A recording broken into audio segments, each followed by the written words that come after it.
സർവശക്തനായ ദൈവത്തിനും ദൈവമാതാവിനും ജീവനുള്ള ദൈവങ്ങൾ വസിക്കുന്ന ഈ പുണ്യഭൂമിക്കും എൻ്റെ പ്രണാമം. ഞാൻ രാജു ശിവനന്ദൻ, ആലപ്പുഴ ജില്ലയിലെ കായംകുളം എന്ന് പറയുന്ന സ്ഥലത്തു നിന്നാണ് വരുന്നത്. ഞാൻ മർച്ചൻ്റ് നേവിയിലെ സെക്യൂരിറ്റി ഓഫീസറായിട്ടാണ് വർക്ക് ചെയ്യുന്നത്. മർച്ചൻ്റ് നേവിയുടെ അവരുടെ സുരക്ഷാ വിഭാഗത്തിൻ്റെ ഒരു ടീം കമാൻഡറായിട്ടാണ് ഞാൻ വർക്ക് ചെയ്യുന്നത്. ഞാൻ കൃപാസനത്തിനെ പറ്റി കേട്ടറിവൊന്നുമില്ലായിരുന്നു. കേട്ടിട്ടുണ്ട്, പക്ഷേ അതിൻ്റെ മഹത്വത്തെ പറ്റിയുള്ള ഒരു അറിവുകളും എനിക്കില്ലായിരുന്നു. 10 മാസത്തിൽ ഈ 2023 1.5 മാസമായതേ ഉള്ളൂ ഞാനിവിടെ വന്ന് ഉടമ്പടി എടുത്തിട്ട്. എൻ്റെ മകൾ ദേവനന്ദിനി, ഞാനൊരു ഹിന്ദു കുടുംബത്തിൽ ജനിച്ചു വളർന്ന ആചാരങ്ങളിൽ കൂടി വന്ന ഒരാളാണ്. എൻ്റെ മകൾ ജനിച്ച് 4ാമത്തെ ദിവസം ഫിക്സ് വന്ന്, അതായത് കുഞ്ഞിൻ്റെ ശരീരത്തിന് ഷുഗർ ഡൗണായി ഫിക്സ് വന്നിട്ട് ബ്രെയിനിൻ്റെ നെർവസിന് പ്രോബ്ലമായിട്ട് ഇപ്പോൾ ശ്രീ ചിത്ര തിരുവനന്തപുരത്താണ് ട്രീറ്റ്മെൻറ്റ് നടന്നുകൊണ്ടിരിക്കുന്നത്.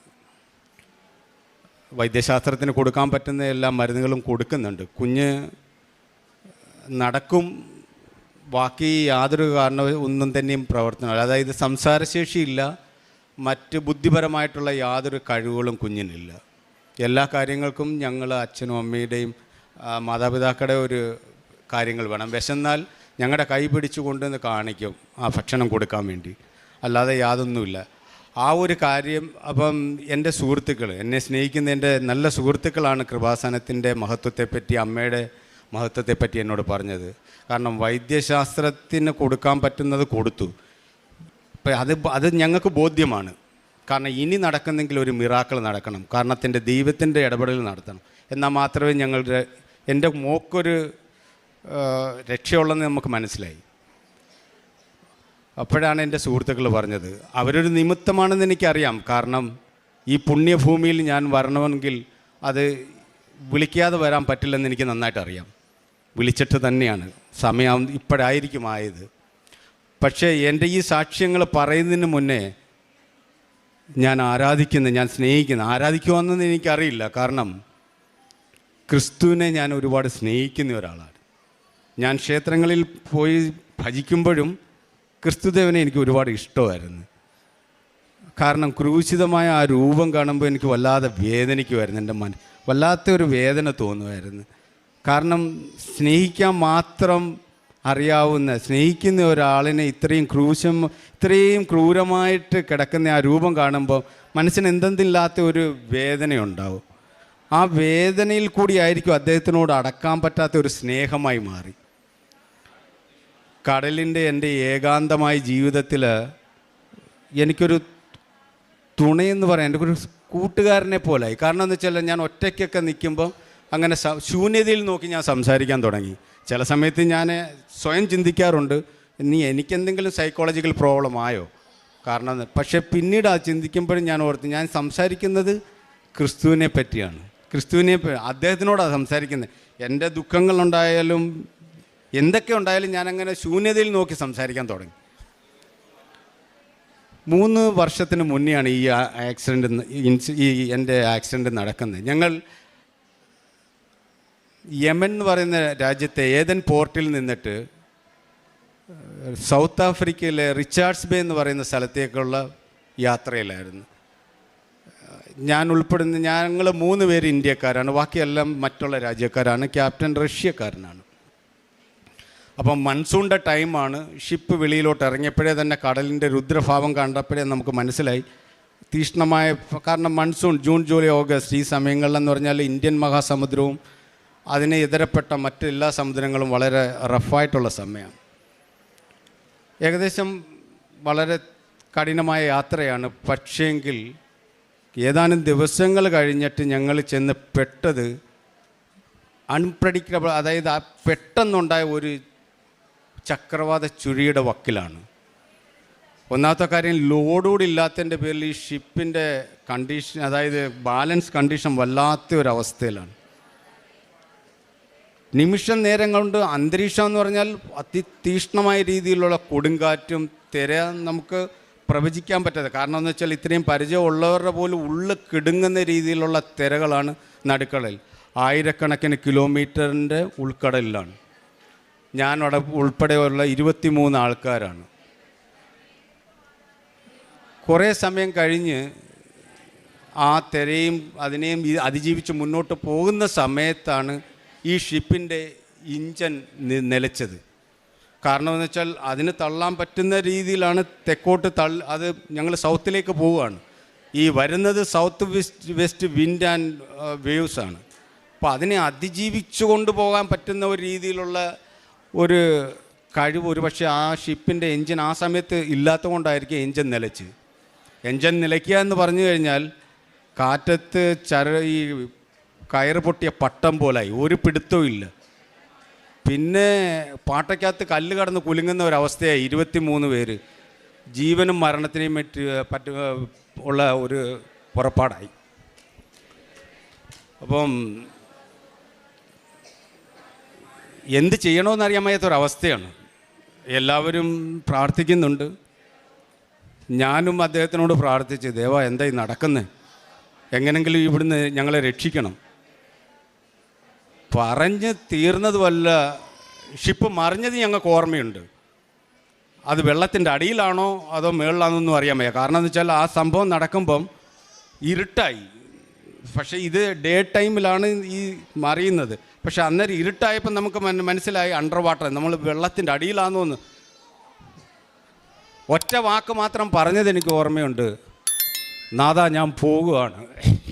ആ ഒരു വാക്ക് പറഞ്ഞ് ഏതാണ്ട് സെക്കൻഡുകളുടെ വ്യത്യാസത്തിൽ, ഒരിക്കലും നമുക്കറിയാം തിരിച്ചൊരു തിരയടിച്ചെങ്കിൽ മാത്രമേ ഷിപ്പിൻ്റെ അതിൻ്റെ ആ സ്റ്റേബിൾ കണ്ടീഷനിലേക്ക് വരൂ.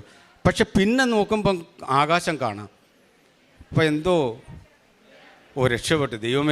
ദൈവത്തിന് സ്തുതി. അങ്ങനെ ഞങ്ങൾ 1.5 ദിവസം ആ അഗാധമായ കടലിൽ ജീവനെ മരണത്തിൻ്റെ ഇടയിൽ കഴിച്ചുകൂട്ടി. 1.5 ദിവസം കഴിഞ്ഞതിന് ശേഷമാണ് ഇഞ്ചൻ ശരിയായിട്ട് ഞങ്ങൾ തിരിച്ച് മുന്നോട്ട് പോകാൻ പറ്റില്ല, തിരികെ തന്നെ പോയി. പക്ഷേങ്കിൽ ഇതിൻ്റെ ഇടയ്ക്ക് നടന്ന വേറെ ഏറ്റവും വലിയ എന്നെ അത്ഭുതപ്പെടുത്തിയതല്ല, എന്നെ ഏറ്റവും കൂടുതൽ എനിക്ക് വാക്കുകളുകൊണ്ട് പറയാൻ പറ്റാത്ത ഒരവസ്ഥയിലേക്ക് എത്തിച്ച ഒരു കാര്യം, എൻ്റെ കയ്യിലൊരു ബൈബിളുണ്ടായിരുന്നു. ബൈബിൾ തന്നത് എൻ്റെ ഒരു സുഹൃത്താണ്. ഞാനത് വായിച്ചു നോക്കി, ഇപ്പോൾ ഒന്നും പിടികിട്ടുന്നില്ല, എനിക്കൊന്നും മനസ്സിലാകുന്നില്ല. കാരണം എന്ന് വെച്ചാൽ അതിനകത്ത് പുതിയ വാക്കുകളാണ്, ആളുകളുടെ പേരായാലും സ്ഥലങ്ങളുടെ പേരായാലും ഒന്നും മനസ്സിലാകുന്നില്ല.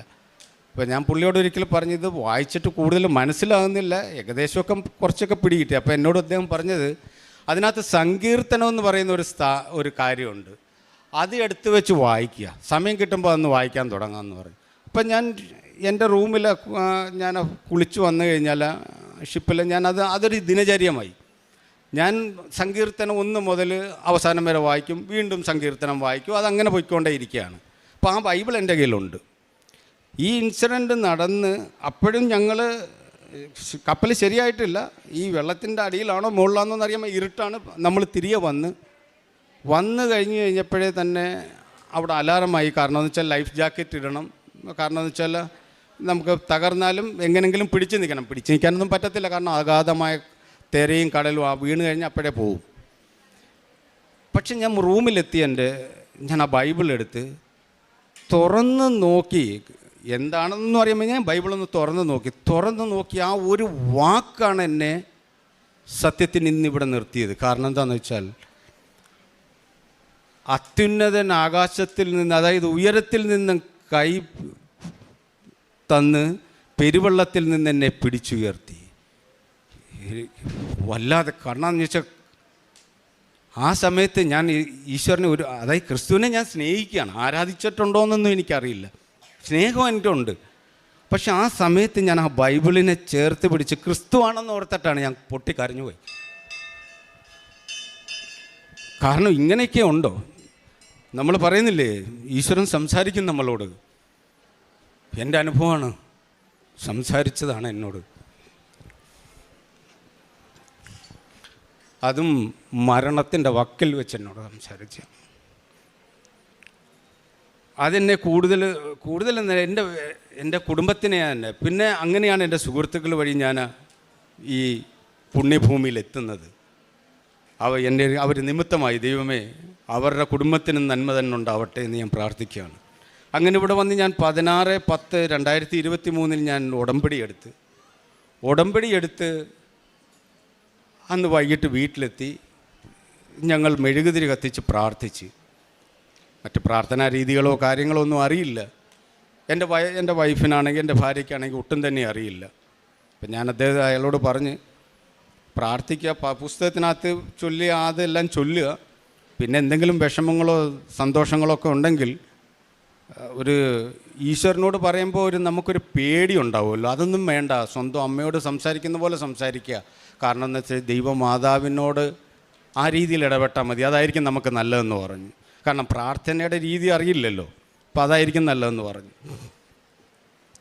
അപ്പം അങ്ങനെ ഞങ്ങൾ പ്രാർത്ഥിച്ച് എൻ്റെ മകളുടെ ആ പുണ്യ തൈലം, അപ്പോൾ എൻ്റെ മകളുടെ കയ്യിൽ ഇവിടെ മുഴ പോലെ ഉണ്ടായിരുന്നു. മുഴയെന്ന് പറഞ്ഞാൽ തഴമ്പ് പോലെ കുഞ്ഞിൻ്റെ കയ്യിലുള്ളതാണ്. കുഞ്ഞ് ഒന്നാമത്തെ കാര്യം ഡിസബിൾഡാണ്, ഓടി നടക്കുമെങ്കിലും സംസാരശേഷിയോ ബുദ്ധിപരമായിട്ടുള്ള ഒരു വികാസമോ ഒന്നും തന്നെ ഇല്ല. പക്ഷേ അന്ന് വൈകുന്നേരം ഈ പ്രാർത്ഥന കഴിഞ്ഞിട്ട് ഈ തൈലം എടുത്തിട്ട് ഞാൻ അമ്മയോട് പറഞ്ഞ്, അമ്മേ ഞാനിത് തേക്കുകയാണ്, എന്തെങ്കിലും ഒന്ന് കാണിക്കണമെന്ന്. അത് കാണിച്ച് പിറ്റേ ദിവസം രാവിലെ അത് നോക്കുമ്പോഴാണ് ആ മുഴയൊക്കെ ഒരുമാതിരി, മുഴയെന്നല്ല, അതങ്ങനെ ഒരു പ്ലെയിൻ പോലായി. അത് പൂർണ്ണമായി മാറിയെന്നല്ല, പക്ഷേങ്കിൽ അത്ഭുതപ്പെടുത്തുന്ന രീതിയിലുള്ള, എന്താണ് ഒരു രാത്രി കൊണ്ട് സംഭവിച്ചതെന്നറിയാൻ വയ്യാത്ത രീതിയിലുള്ള ഒരു മാറ്റമാണ്.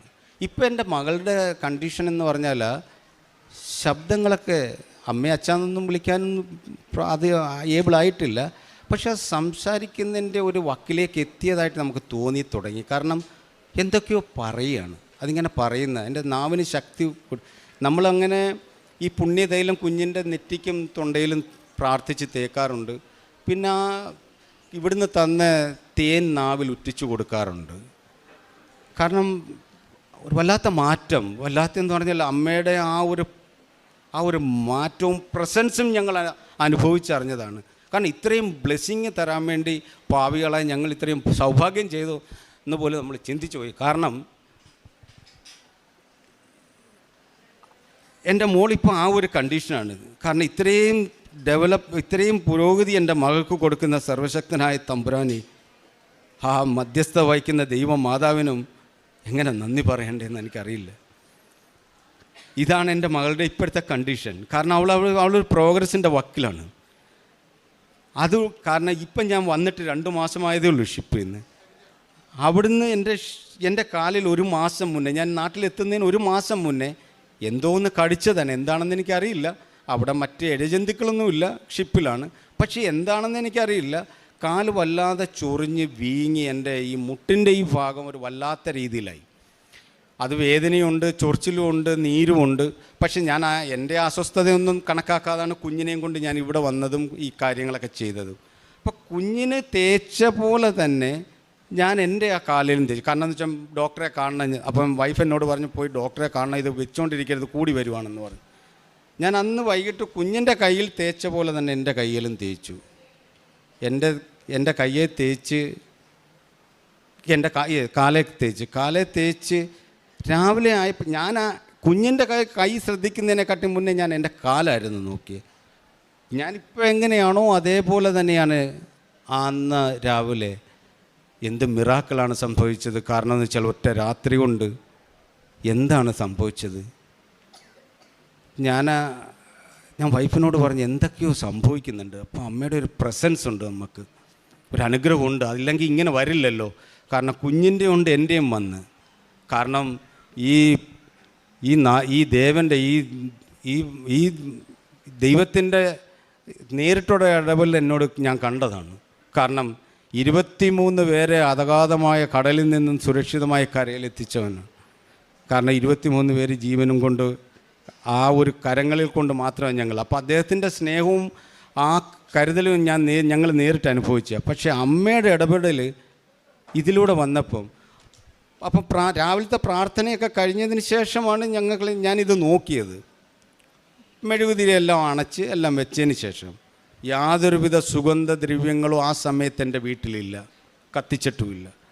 പക്ഷേ അഭൗമ്യമായ ഒരു സുഗന്ധമാണ് എൻ്റെ വീട്ടിൽ ആ സമയത്ത് അനുഭവപ്പെട്ടെന്ന് പറഞ്ഞാൽ അത് ചന്ദനത്തിരിയുടെയോ അതോ പുഷ്പങ്ങളുടെയോ ആണെന്ന് എനിക്ക് പറയാൻ വയ്യ. പക്ഷേ ഞാൻ ഇവിടെ വന്നപ്പോൾ ഈ അൾത്താരയിൽ നിന്ന് എനിക്ക് കിട്ടിയ ഒരു മണം, ഒരു സുഗന്ധമാണ് എനിക്ക് അനുഭവപ്പെടുന്നത്. ഞാൻ പെട്ടെന്ന് വൈഫിനെ വിളിച്ച്, നിങ്ങൾക്ക് എന്തെങ്കിലും സുഗന്ധം കിട്ടുന്നുണ്ടോ എന്ന് ചോദിച്ചു. പക്ഷേ അയാൾ പറഞ്ഞില്ല, എനിക്കൊന്നും കിട്ടിയില്ല. അപ്പോൾ എൻ്റെ മകൻ അവിടെ ഉണ്ടായിരുന്നു, വീട്ടിലുണ്ടായിരുന്നു. ഞാൻ മകനെ വിളിച്ചു കഴിഞ്ഞപ്പം ഞാൻ ചോദിച്ചു, എന്തെങ്കിലും സുഗന്ധം? ഞാൻ പറഞ്ഞ് തീരുന്നതിന് മുമ്പ് തന്നെ അവൻ എന്നോട് പറഞ്ഞ്, എന്തോ ഒരു വല്ലാത്ത സുഗന്ധം തോന്നുന്നല്ലോ, ഒരു വല്ലാത്ത സുഗന്ധമാണ് എന്ന് പറഞ്ഞ്. അപ്പം ഞാൻ ഉടനെ തന്നെ അവരോട് ഞാൻ പറഞ്ഞ്, അമ്മ വന്നിട്ടുണ്ട്, അമ്മയുടെ പ്രസൻസ് ഉണ്ട് ഇവിടെ, അമ്മ ഇവിടെ എത്തിയിട്ടുണ്ട്. ഒറ്റ ദിവസം ഉടമ്പടി എടുത്തതിൻ്റെ അന്ന് രാത്രിയിൽ നിൻ്റെ പിറ്റേന്നത്തെ കാര്യമാണ് ഞാൻ ഈ പറയുന്നത്. എന്താ സംഭവിക്കുന്നതെന്ന് എനിക്കറിയാൻ വയ്യ. അതിനുശേഷം നടന്ന ഒരു സംഭവം, എൻ്റെ മകൻ JIPMER, Jawaharlal Nehru medical institute of പോണ്ടിച്ചേരിയിൽ 3ാം വർഷത്തെ കാർഡിയോ സ്റ്റുഡൻ്റാണ്. കാർഡിയോവാസ്കുലർ ആൻഡ് കാർഡിയോ സർജറി പഠിക്കുകയാണ്. അപ്പം ഈ അടുത്ത സമയത്ത്, ഈ ഉടമ്പടി എടുത്തതിന് ശേഷമാണ് ഈ കാര്യങ്ങളൊക്കെ നടക്കുന്നത്. ഈ അടുത്ത സമയത്ത് US-ൻ്റെ ഒരു മെഡിക്കൽ ടീം അവിടെ എത്തി. കാരണം ഇന്ത്യയുടെ മെഡിക്കൽ റാങ്കിനകത്ത് 2ാമത്തെ റാങ്കിങ് ആണ് ജവഹർലാൽ നെഹ്റു മെഡിക്കൽ കോളേജിനുള്ളത്. ഫസ്റ്റ് റാങ്ക് വന്നിട്ട് ഓൾ ഇന്ത്യ മെഡിക്കൽ ഇൻസ്റ്റിറ്റ്യൂട്ടാണ്. അപ്പോൾ സെക്കൻഡ് റാങ്കുള്ള മെഡിക്കൽ ഇൻസ്റ്റിറ്റ്യൂട്ട് ജിഗ്മറിലാണ് എൻ്റെ മകൻ പഠിക്കുന്നത്. അവൻ ഇപ്പം 3ാമത്തെ വർഷം തൊട്ട് സർജറി വിഭാഗത്തിലേക്കായി. അപ്പം അവിടെ ഒരു മെഡിക്കൽ ടീം വന്ന്, അവരെന്തോ ഇക്വിപ്മെൻറ്റ് പരമായിട്ടുള്ള കാര്യങ്ങൾക്ക് വേണ്ടിയിട്ടാണ് അവർ വന്ന് ഇവൻ്റെ കാര്യങ്ങളൊക്കെ അവർ ശ്രദ്ധിച്ചത് കൊണ്ടാവാം അവൻ്റെ HOD ചോദിച്ച്, ഈ സ്റ്റുഡൻ്റ് ആണോ അതോ സ്റ്റാഫാണോ എന്ന് ചോദിച്ച്.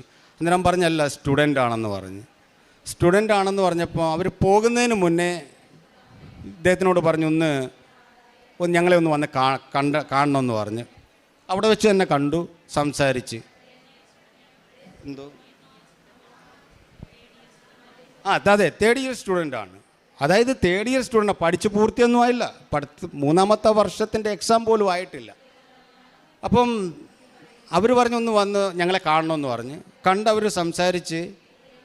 അത് കഴിഞ്ഞതിന് ശേഷം ഒരാഴ്ചയ്ക്ക് ശേഷം ഒരു ഫോൺ കോളും അവന് വന്ന്, അവൻ്റെ ഈ വന്നതിനകത്ത് ഒരാളാണ് ഫോൺ വിളിച്ചത്, നിങ്ങൾ സൂം ഇൻ്റർവ്യൂവിന് റെഡിയാണെങ്കിൽ US-ൻ്റെ ഇന്ത്യയിലുള്ള ഹെഡ് നിങ്ങളോടൊന്ന് സംസാരിക്കാൻ ആഗ്രഹിക്കുന്നെന്നും പറഞ്ഞിട്ട്. അവൻ പറഞ്ഞ് റെഡിയാണ്. അങ്ങനെ സൂം ഇൻ്റർവ്യൂ അദ്ദേഹം ചെയ്തിട്ട് ചോദിച്ചൊരു കാര്യം ഇത് മാത്രമാണ്, നിങ്ങളുടെ എക്സാം കഴിഞ്ഞതിന് ശേഷം ലോങ് ലീവ് എടുക്കുമോ അതോ ഞങ്ങളുടെ കമ്പനിയിൽ ജോയിൻ ചെയ്യുമോ എന്ന്. എന്താ ഈശ്വരൻ്റെ കൃപാകടാക്ഷം. കാരണം അവൻ പറയുന്നത് ജിഗ്മർ മെഡിക്കൽ കോളേജിൻ്റെ ചരിത്രത്തിൽ ആദ്യമായിട്ടാണ് ഒരു മെഡിക്കൽ സ്റ്റുഡൻറ്റിന് ആ എക്സാം കഴിയുന്നതിന് മുന്നേ ഒരു ജോബ് ഓഫർ ഇങ്ങനൊരു വലിയ മൾട്ടിനാഷണൽ US കമ്പനിയിലെ പോലുള്ള ഒരു കമ്പനിയിൽ നിന്ന് കിട്ടുന്നത്. ഇത് ദൈവത്തിൻ്റെ നേരിട്ടുള്ള ഇടപെടലല്ലാതെ എന്താ പറയാൻ പറ്റുന്നത്? കാരണം എന്ന് വെച്ചാൽ ഈ ക്യാമ്പസ് സെലക്ഷൻ എന്നൊക്കെ പറഞ്ഞു കഴിഞ്ഞാൽ മെഡിക്കൽ സ്റ്റുഡൻറ്റിനില്ല, അത് ഈ എഞ്ചിനീയറിംഗ് സ്റ്റുഡൻറ്റും IT സ്റ്റുഡൻറ്റിനും ഒക്കെ മാത്രമേ ഉള്ളൂ. മെഡിക്കൽ സ്റ്റുഡൻറ്റിന് ഒരിക്കലും ക്യാമ്പസ് സെലക്ഷൻ ഇല്ലാത്തതാണ്. അപ്പം ഈ 1.5 മാസം കൊണ്ട് ഞങ്ങൾക്ക് സംഭവിച്ച അത്ഭുതങ്ങളാണ്. പക്ഷെ ഒരു കാര്യം വ്യക്തമാണ് കേട്ടോ, ദൈവമേ, നമ്മളൊക്കെ ഭാഗ്യം ചെയ്തവരാണ്. എന്താണെന്ന് അറിയാമോ? നമ്മൾ കറക്റ്റ് വന്ന് ശരണം പ്രാപിച്ചേക്കുന്ന യഥാർത്ഥ സ്ഥാനത്താണെന്ന് ഒരു ഹിന്ദുവായ എനിക്ക് തോന്നിയിട്ടുണ്ട്. കാരണം എന്ന് വെച്ചാൽ ഈ ഭൂമിയിൽ വന്ന് ഞാൻ കാല് ചവിട്ടിയപ്പോൾ എന്താണെന്ന് വെച്ചാൽ, നമ്മൾ മകവഴിഞ്ഞ് പ്രാർത്ഥിച്ചാൽ കൂടെ വരുമെന്ന് ഇവിടുന്ന് ഞാൻ പറഞ്ഞു കേട്ടു. പക്ഷേ അത് സത്യമാണത്. നമ്മൾ ഭാഗ്യം ചെയ്തവരാക്കാം, എന്നാലേ നമ്മൾ ഈ ഭൂമിയിൽ വന്ന് ചവിട്ടി ചെയ്തിട്ടുള്ളൂ. ദൈവമേ, ഈ ഇരിക്കുന്ന സർവർക്കും, നിന്നെ ആരാധിക്കുന്ന സർവർക്കും എല്ലാ സൗഭാഗ്യങ്ങളും ഉണ്ടാവട്ടെ, അവർക്ക് നന്മ ഉണ്ടാകട്ടെ. എന്നെ ഈ പുണ്യഭൂമിയിൽ എത്തിച്ച നല്ലവരായ എൻ്റെ സുഹൃത്തുക്കൾക്കും അവർക്കും അവരുടെ കുടുംബങ്ങൾക്കും നന്മയും കരുണയും ഉണ്ടാകട്ടെ, അനുഗ്രഹം ഉണ്ടാകട്ടെ. യേശുദേവൻ്റെയും ഈ പരിശുദ്ധ ദൈവമാതാവിനും എൻ്റെ ശതകോടി പ്രണാമം. എത്ര നന്ദി പറഞ്ഞാലും തീരില്ല. ഒറ്റ കാര്യം മാത്രമേ എനിക്ക് പറയാനുള്ളൂ. ഇനിയൊരു ജന്മം കിട്ടുവാണെങ്കിലും ഇതുപോലെ ദേവ നിന്നെ സ്നേഹിക്കാൻ മാത്രമുള്ളൊരു ഇങ്ങനൊരു ഹൃദയമായിട്ട് എന്നെ ജനിപ്പിച്ചാൽ മതി. അതായിരിക്കും നല്ലത്. കാരണം എന്ന് വെച്ചാൽ സ്നേഹത്തിൻ്റെയും വാത്സല്യം വളരെ ഇപ്പം ഞാൻ എന്തെങ്കിലും കാര്യങ്ങളൊക്കെ കേൾക്കുമ്പം പെട്ടെന്ന് റിയാക്ട് ചെയ്യുന്ന ആളായിരുന്നു. പക്ഷേ ഇപ്പോൾ അതൊന്നുമില്ല. വളരെ ശാന്തമായിട്ടുള്ള എല്ലാവരോടും ഒരു കരുണാർദ്രമായ മനസ്സ് പോലെയാണ് തോന്നുന്നത്. പിന്നെ ഇവിടുത്തെ പത്രം എനിക്ക് അന്ന് ഞാൻ കൊണ്ടുപോയി. പത്രം ഞാൻ ചോദിച്ചു ഒന്ന് രണ്ടുപേരോട് എങ്ങനെയാണ്. അന്നേരം പറഞ്ഞ് ആർക്കാന്ന് വെച്ചാൽ വിതരണം ചെയ്യണമെന്ന് പറഞ്ഞു. അപ്പം മനസ്സിലൊരു അമ്മയോട് ഞാൻ പറഞ്ഞ് ഇത്ര മാത്രമേ ഉള്ളൂ, അമ്മേ ഇത് ഞാൻ കൊടുക്കുന്ന യഥാർത്ഥ കൈകളിൽ തന്നെ ആവാൻ അനുഗ്രഹിക്കണമെന്ന് ഞാൻ പ്രാർത്ഥിച്ചു. കാരണം എന്ന് വെച്ചാൽ ആരെങ്കിലും മേടിച്ച് എവിടെയെങ്കിലും വലിച്ചെറിഞ്ഞ് കളയരുതല്ലോ. അപ്പം ഞാൻ ഓർത്ത് ഇതിന് ഏറ്റവും നല്ല സ്ഥലം ഏതെങ്കിലും ഹോസ്പിറ്റലായിരിക്കും. അങ്ങനെ ഞാൻ എൻ്റെ വീടിന് 15 കിലോമീറ്റർ അപ്പുറമാണ്. അന്ന് ഞാൻ അവിടെ പോയി. അവിടെ ഹോസ്പിറ്റലിൽ ചെന്ന് ആൾക്കാരെ കണ്ട് ഈ പത്രങ്ങൾ കൊടുക്കുന്നതിനോടൊപ്പം ഞാൻ അവരോട് പറഞ്ഞ് ഇത് ദൈവമാതാവിൻ്റെ അത്ഭുതങ്ങളിലെ സാക്ഷിത്വമാണ്, നിങ്ങൾക്ക് വായിക്കുക. പക്ഷേ ഇത് വലിച്ചെറിയരുത്. നിങ്ങൾക്ക് വായിക്കുന്നെങ്കിൽ വളരെ നല്ല കാര്യം. അതല്ലെങ്കിൽ ഇത് നിങ്ങൾക്ക് വേണ്ട എങ്കിൽ സുരക്ഷിതമായ ഏതെങ്കിലും ഒരു സ്ഥലത്ത് വെച്ചേക്കണം. കാരണം എന്ന് വെച്ചാൽ മറ്റാർക്കെങ്കിലും കിട്ടുമല്ലോ, അല്ലാതെ വലിച്ചെറിയരുത്. അത് ഞാൻ കൊടുത്ത എല്ലാവരോടും പറഞ്ഞു. ലാസ്റ്റ് വന്നിട്ട് ഒരു പത്രം എൻ്റെ കയ്യിൽ ബാക്കിയായി. ഞാൻ ആശുപത്രിയിലാണ്, ആ സമയത്ത് ആശുപത്രിയിലാണ്. ആ പത്രവും കൊണ്ട് ഞാൻ കുറേ നടന്ന് ആ ഏരിയയിൽ അങ്ങനെ എൻ്റെ കണ്ണിൽ ആരും പെടുന്നില്ലായിരിക്കാം. പക്ഷേ എൻ്റെ അങ്ങനൊരു മുഖം എനിക്ക് കണ്ടില്ല. അപ്പം ഞാൻ ഒരു നിമിഷം ഞാൻ അവിടെ നിന്ന് പറഞ്ഞു, ദൈവമാതാവേ ഒരു പക്ഷേങ്കിൽ അമ്മയുടെ നിശ്ചയം വേറെ വല്ലതും ആയിരിക്കാം. ഞാൻ ആ പത്രം കൊണ്ട് തിരിച്ച് വീട്ടിൽ വന്നു. ഒരു പത്രം ബാക്കിയുണ്ടായിരുന്നു, അതും കൊണ്ട് ഞാൻ തിരികെ വീട്ടിൽ വന്നു. തിരിച്ച് വീട്ടിൽ വന്ന് പിറ്റേന്ന് രാവിലെ എന്നെ തേടി ഒരു സ്ത്രീ വന്ന് എൻ്റെ വീട്ടിൽ വന്നത്. അവരുടെ കൊച്ചുമകന് ഈ ഷിപ്പിലെ ജോലി സംബന്ധമായ കാര്യങ്ങളെ അറിയാൻ വേണ്ടിയിട്ട് വന്നതാണ്. അപ്പോൾ അവർ പറഞ്ഞ് കുറേ കാലമായിട്ട് പഠിച്ച് കുറേ എൻജിനീയറിങ്ങിൻ്റെ ഷിപ്പിൻ്റെ എൻജിനീയറിങ് കാര്യങ്ങളെല്ലാം പഠിച്ചതാണ്, ജോലി ശരിയാകുന്നില്ല എന്ന് പറഞ്ഞ് ഏതെങ്കിലും കമ്പനി അറിയാൻ പറ്റുന്നെങ്കിൽ ഒന്ന് പറയണമെന്നും അത് പറയാൻ വേണ്ടിയിട്ട് അവർ വന്നേ. അപ്പം ഞാൻ ഒരു നിമിഷം ചിന്തിച്ചു, ഒരു പക്ഷേ അമ്മ ആഗ്രഹിച്ചത് ഇതാണോ? കാരണം എന്ന് വെച്ചാൽ ആ പത്രം ഇവർക്ക് വേണ്ടിയിട്ടുള്ളതായിരിക്കണം. ഞാൻ പെട്ടെന്ന് ആ പത്രം എടുത്തുകൊണ്ട് നടന്ന കാര്യം ഞാൻ അവരോട് പറഞ്ഞ്, ഞാൻ കൊടുത്തതിനകത്ത് ഒരു പത്രം എനിക്ക് ബാക്കിയുണ്ടായിരുന്നു. ഇപ്പോൾ അങ്ങനെ കൊടുക്കാൻ ഒരാളിനെ കാണാത്തത് കൊണ്ടാണോ കാണിക്കാത്തത് കൊണ്ടാണോ ഈ പത്രം നിങ്ങൾക്ക് വേണ്ടി വിധിച്ചതാണ്. അതിൻ്റെ അർത്ഥം നിങ്ങളെ ആ സന്നിധാനത്തേക്ക് വിളിക്കുന്നുണ്ട്, കാര്യം നടക്കും. ഈ പത്രം വെക്കുക, നിങ്ങളുടെ ആ കൊച്ചുമകനെയും കൊണ്ട് നിങ്ങൾ അവിടെ പോവുക, കാര്യം നടക്കും. മാസങ്ങളൊന്നും വേണ്ടി വരില്ല. ഞങ്ങളുടെ വീട്ടിൽ ഇങ്ങനെയൊക്കെയുള്ള കാര്യങ്ങൾ നടക്കുന്നുണ്ട്. അതുകൊണ്ട് ഒരു പ്രാവശ്യം അവിടെ നിന്ന് പോയി നോക്ക്, കാര്യങ്ങൾ നടക്കുമെന്ന് പറഞ്ഞ്. പിന്നെ ഇപ്പോഴത്തെ എൻ്റെ മാനസികാവസ്ഥ എന്ന് പറഞ്ഞാൽ ഒറ്റ കാര്യം മാത്രമേ ഉള്ളൂ. എൻ്റെ മുന്നിൽ ആര് കൈ നീട്ടിയാലും എൻ്റെ ആ മുഖം നോക്കുമ്പോൾ അറിയാമല്ലോ വിശപ്പുണ്ടോ ഇല്ലയോ എന്നുള്ളത്. ചുറ്റുപാടും ആഹാരം ഉണ്ടെങ്കിൽ ആഹാരം വാങ്ങിക്കൊടുക്കും, അല്ലെങ്കിൽ പൈസ കൊടുത്തിട്ട് ഞാൻ പറയും ഇത് ഭക്ഷണം വാങ്ങി കഴിക്കണം. കാരണം എന്ന് വെച്ചാൽ ഈ ഒരുപാട് മാഫിയകളൊക്കെ ഉണ്ടല്ലോ. കാരണം കുഞ്ഞുങ്ങളെയും വൃദ്ധരെയൊക്കെ ഇങ്ങനെ എടുപ്പിച്ചെന്ന് അവരിൽ ഒരു പൈസ പോകരുതെന്നൊരാഗ്രഹം കൊണ്ടാണ്. യഥാർത്ഥത്തിൽ വിശക്കുന്നവർക്ക് കൊടുക്കണമെന്ന് മനസ്സ് നിറഞ്ഞു കൊടുക്കണമെന്ന് ആഗ്രഹമുണ്ട്. അങ്ങനെയൊക്കെയുള്ള ചെറിയ ഒരു ഈശ്വര സേവ മാത്രമേ ഞാൻ ചെയ്തിട്ടുള്ളൂ. പക്ഷേ ഞാൻ ചെയ്ത ഈശ്വര സേവയെക്കാട്ടിൽ 10 മടങ്ങ് കൂടുതലാണ് എനിക്ക് തന്ന ബ്ലെസ്സിങ് അനുഭവങ്ങൾ. കാരണം ഇനിയിപ്പം എനിക്ക് ഒരു കാര്യം മാത്രം ദൈവസന്നിധിയിൽ ഞാൻ സാക്ഷ്യം പറഞ്ഞു പോവാണ്. ഇപ്പം എൻ്റെ മകളെപ്പറ്റി എനിക്ക് യാതൊരുവിധ ചിന്തയില്ല. കാരണം നേരത്തെ എന്ന് പറഞ്ഞാൽ ഇങ്ങനെ മനസ്സിങ്ങനെ എരിയുമായിരുന്നു. കാരണം എൻ്റെ കാലം കഴിഞ്ഞാൽ എൻ്റെ മകള്, കാരണം എന്ന് വെച്ചാൽ ഒരു ആഹാരം വിശന്നാൽ ചോദിച്ചു വാങ്ങി കഴിക്കാൻ പോലുമുള്ള ഒരു കഴിവില്ലാത്തൊരു കുഞ്ഞിൻ്റെ ഒരു അവസ്ഥ മനസ്സിലാവുമല്ലോ. അപ്പോൾ ആ ഒരു കാര്യം ഞാനിങ്ങനെ ദൈവസന്നിധിയിൽ ഞാനിങ്ങനെ പറയാമായിരുന്നു. പക്ഷേ ഇപ്പോഴെനിക്ക് എന്താ ബോധ്യമായെന്ന് പറഞ്ഞാൽ എന്താ, ഞങ്ങളില്ലാതെ വന്നാലും അവൾ സുരക്ഷിതയാണ്. എന്താണെന്ന് വെച്ചാൽ അവൾ എത്തേണ്ട കൈകളിലാണ് എത്തിയിരിക്കുന്നത്, സുരക്ഷിതമായ കൈകളിലാണ് അവൾ എത്തിയിരിക്കുന്നത്. കാരണം എന്ന് വെച്ചാൽ ഈ ഒരൊറ്റ ദിവസം കൊണ്ട് ഇത്രയൊക്കെ ചെയ്യാമെങ്കിൽ പിന്നെ ഈ ദൈവമാതാവിന് എന്താ നമുക്ക് വേണ്ടി ചെയ്യാൻ പറ്റാത്തത്? ഇനി ഞാനോട് എടുക്കുന്ന ഉടമ്പടി ഈ പരിപാവനമായ ഈ സന്നിധിയിൽ നിന്ന് ഞാൻ പറയുകയാണ്. കാരണം ഇത് ഞാൻ ദൈവത്തിനോട് ചെയ്യുന്ന സാക്ഷ്യവും വാക്കുമാണ്. ഇനി ഞാൻ എടുക്കുന്ന ഉടമ്പടി ഒരു കാര്യത്തിന് വേണ്ടിയിട്ടല്ല, ആജീവനാന്തം സർവശക്തനായി തമ്പുരാനെ സ്നേഹിക്കാൻ വേണ്ടി മാത്രമായിരിക്കും ഞാൻ ആ ഉടമ്പടി എടുക്കുന്നത്. എൻ്റെ ഉടമ്പടി അതിനു വേണ്ടി. കാരണം എന്ന് വെച്ചാൽ അദ്ദേഹം ഉണ്ടെങ്കിൽ എനിക്കറിയാം എല്ലാം എനിക്ക് കിട്ടുമെന്ന്. ദൈവമേ, സർവശക്തനായ തമ്പുരാനെ, അങ്ങേ ആശ്രയിക്കുന്ന സർവർക്കും സർവ്വപുണ്യവും കൊടുക്കണേ എന്ന് പ്രാർത്ഥിച്ചുകൊണ്ട് ഞങ്ങൾക്ക് തന്ന എല്ലാ അനുഗ്രഹങ്ങൾക്കും 1000 ശതകോടി പ്രണാമം ചെയ്ത്, അമ്മേ ദൈവമാതാവേ, ഈ കാരുണ്യവും കൃപയും എപ്പോഴും ഞങ്ങളെ ചൊരിയണമേ. ആമേൻ.